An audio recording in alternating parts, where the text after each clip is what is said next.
And because there's a storm brewing, we have NESN Bruins analyst Billy Jaffe here for a lightning round of questions. Playoff Krejci, my friend, it's a thing. He's a thing. How important is his playoff point streak to Boston's success?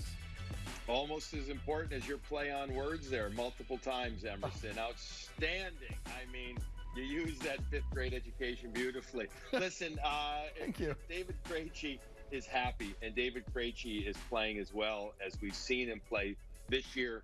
You go back to 2011, you go back to 2013 in the playoffs. If he's playing at that level, which is star status, that's when you know that your team is in good shape. And he's very important, extremely important to the success of this team. It is no coincidence, my friend, that as well as the Bruins did in the aforementioned 11-13, even last year, when Krejci was doing well, David Krejci is one of the catalysts for this team. He makes them so much stronger down the middle, and it makes it a real conundrum for the opponent to have to decide, who do I go against? Bergeron, Krejci, and even now, Charlie Boyle.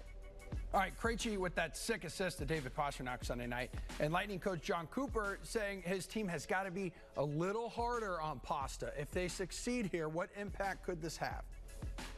Well, I mean, they take away, arguably the best goal-scoring threat left in these NHL playoffs if they're better against David Pastrnak. But let's not forget, and in particular, Emerson, let's start with the power play by moving David Krejci there now. So if they take away Pastrnak, well, you still got Marchand, who was the star of the game yesterday, Bergeron, who could have easily been the second star of the game. You still have Torrey Krug, who I thought really looked good in Game 1 against Tampa. And then you got Krejci.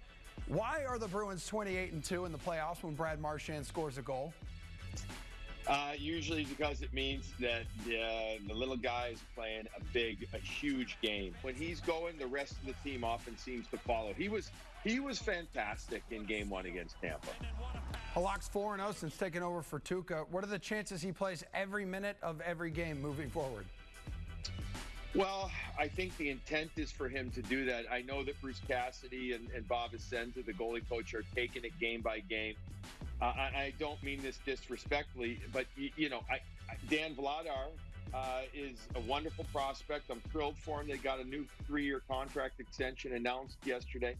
But he's not – I wouldn't want to see him put into that position in the game. I don't think that, Emerson, would be fair. It'd be like putting me on the couch to have to host instead of you. Or, it would just be – well – it would just be tough. Put it I think that you way. could do it. Almost near impossible. You're talented enough. I have faith in you, Billy. Define talent. Okay. Never mind. We'll go to the next question. Hey, can he steal a game in this series? Can Halak steal a game? Yeah. Absolutely. Yeah, he can. Look, he's been wanting this opportunity. He loves the tandem that he has with Tuukka Rask. It's worked beautifully. It's the reason why he signed his extension for another year, right when the shutdown pretty much happened.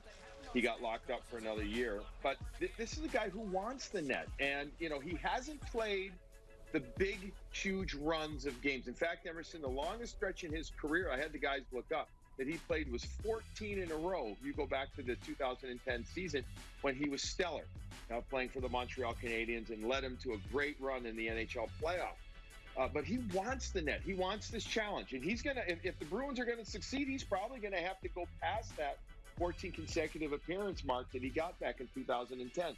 He's in great shape. He's a battler, a competitor. Guys love playing in front of him. So I think he can do it, and I do think he'll have to steal a game. Bruins and Bolts go back-to-back there, back-to-back days for games 2 and 3. Who does this hurt more? Perhaps the Bruins. It does. On the surface, I think, the Bruins, given the fact that they only have one goalie, as we just talked about, and, could that tire them out? The Bruins do have some people they can put it on the back, and I think that they feel very comfortable about up front. But I think they feel very comfortable putting in Carson Kuhlman. Maybe they'd want to put Jack Studnicka in. Could they do it for one game? Maybe. But, they're trying to get that third line in particular figured out, the line of Coyle and Ritchie and Bjork. I think that they'll be together for Game 2 again. But back-to-back, it might hurt the Bees a little more. Now, with that, listen, if they go up 2-0 in the series, if we're playing hypothetical here, partner, you know what? I mean, they might just feel good and they'll do that they can. And you know that Tampa will be feeling the heat down 2-0.